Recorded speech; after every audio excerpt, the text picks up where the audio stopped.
Sahabat dalam Kristus, salam jumpa melalui media ini.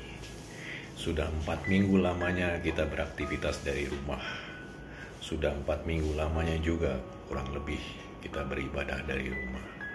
Kita perlu berterima kasih dan mengapresiasi kepada majelis jemaat, teman-teman multimedia yang sudah memungkinkan kita semua beribadah secara streaming dari rumah kita masing-masing.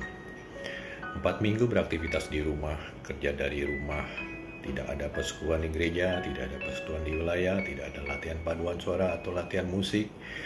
Apa yang saudara dan kita semua rasakan pada saat ini? Sebagian besar dari antara kita mengatakan bosan, PT. Ada juga rasa takut, karena hampir semua media elektronik, media digital didominasi dengan berita mengenai COVID-19. Rasa khawatir dan takut bertambah ketika kita mengetahui ada tetangga, saudara, teman yang kita kenal juga terpapar oleh COVID-19. Sampai kapan situasi ini akan berlangsung?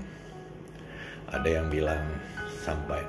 bilang pertengahan bulan Mei baru puncaknya. Kalau pertengahan bulan Mei baru puncaknya, lalu kapan situasi ini akan berakhir? Sampai kapankah kita harus mengurung diri di dalam rumah? Apakah sampai Juni, Juli? Mungkin lama sekali. Lalu pertanyaannya adalah, apa yang menjadi kehendak Tuhan? Apa yang menjadi rencana Tuhan dengan pandemi ini? Rasanya kita tidak perlu mencari jawab, karena mungkin jawaban itu tidak kita akan temui sekarang, atau mungkin jawaban itu tidak ada. Yang penting bagi kita, menurut saya, pada saat ini kita perlu berdamai dengan hati kita sendiri untuk boleh menerima kenyataan ini. Kita perlu fokus menjalani kehidupan ini bersama dengan Tuhan. Kita fokus dengan menjalani kehidupan sesuai dengan firman Tuhan. Ada banyak pesan dan ayat yang sudah pernah disampaikan oleh pendeta atau teman-teman penatua yang lain melalui media ini atau melalui media-media yang lain. Kenapa kita perlu berdamai dengan hati untuk bisa menerima kondisi ini? Karena dengan menerima, kita dapat menjalani hidup dengan penuh berserah. Berserah dan percaya akan penyertaannya. Tidak ada pencobaan yang tidak dapat kita tanggung apabila kita berjalan bersama dengan Tuhan kita.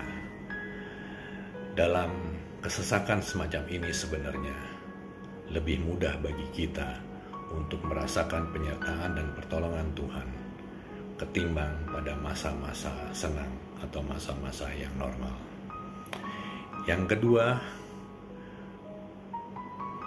saat hati kita terbuka menerima kondisi semacam ini, maka kita juga akan lebih mudah mensyukuri hari demi hari yang kita dapat lalui dalam kondisi pandemi seperti saat ini.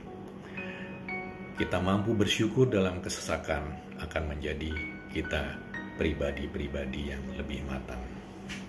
Yang terakhir saudara, dalam kondisi semacam ini, dalam kesesakan semacam ini, jangan lupa juga untuk bisa berbagi dengan sesama kita. Kita perlu belajar berbagi, karena berbagi dalam kondisi semacam ini tentu saja tidak mudah.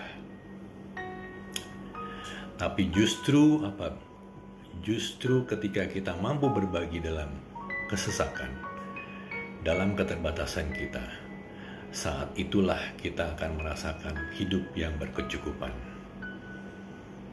Selamat berdamai dengan hati, berserah pada Tuhan, bersyukur, dan juga jangan lupa untuk bisa berbagi. Tuhan Yesus memberkati.